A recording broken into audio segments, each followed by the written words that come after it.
I suppose you have to start by asking you why you decided to retire at such a time in the season as well. You could be part of an unbeaten team. Yeah, I mean, in a perfect world, you'd sort of, play games to the end of the season, you'd stay unbeaten as a team and you'd be part of that, but no, that's not reality for me. And where I'm at this moment in time and where I was a few weeks back when I made this decision, I just felt that my contribution to the squad and to the team wasn't what it should be. Was there one particular moment? A lot of commentators are saying it was that moment when it looked like you fouled Graham Dorrans of West Brom, and people were saying, "Oh, it's not the Gary Neville we used to know." From my perspective, no, that wasn't the reason. I didn't feel great in that game. I didn't feel great in the week or so before that game. When you say you don't feel great, what do you mean? Didn't feel myself. Didn't feel like Gary Neville should feel going into a match, mentally, physically. And this season I just didn't feel I was bringing any value whatsoever, and I felt it wasn't really my part for it just to sort of like drift out towards the end of the season. What are you going to do with yourself? Aren't you going to be at a bit of a loose end?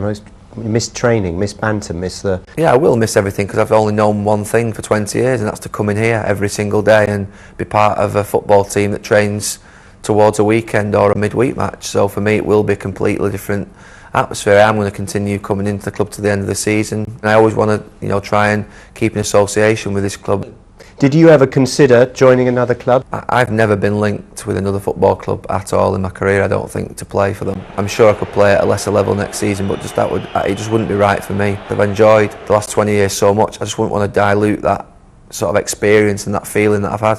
The fan in you sometimes comes out, doesn't it? You just can't help. You know that famous time when you ran to the Liverpool fans and showed them the badge and everything, and that's you unable to stop your feelings, isn't it?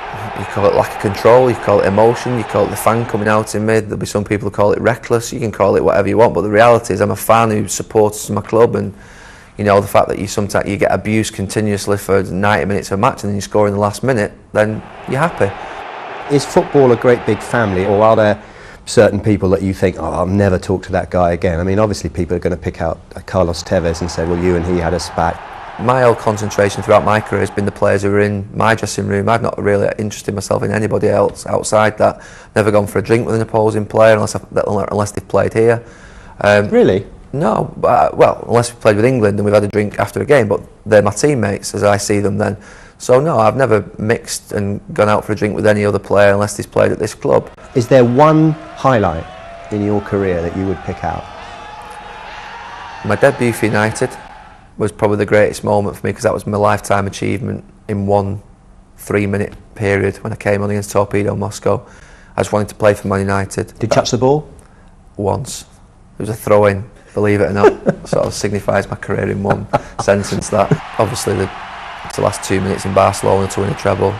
I can't even describe that in words. The day after we travelled back to Manchester, and it's probably the bus turning into Deansgate and seeing Deansgate in Manchester full of United fans hanging off bus stops, off the edge of buildings. And that moment will live with me forever. Any low point? There have been lots of low points. My first season in the first team, I lost the championship on the last day of the season at West Ham, and we lost the FA Cup final to Everton the week after. Getting knocked out of England tournaments, in World Cups and penalties. There's been many of them. There have to be. When you talk about yourself, you've often said you weren't born with the talent and the skills of the greatest footballers in the world, but you worked harder than anyone else because that's what motivated you. Is that still how you feel now? My determination to work hard and get the absolute maximum every single ounce that I could out of myself was a great quality in sort of my career. I like to think that I had a tactical intelligence as well in football terms, and that they were my two qualities probably that sort of stand out and made me what I am, or made the career that I've had. You don't pick a football up and play football when you're 5-6 years of age on the yard every single day because of money or fame or because you want to pull a nice girlfriend. You do it because you love playing football. The people who get there have done that because they wanted to play football, and I genuinely believe that.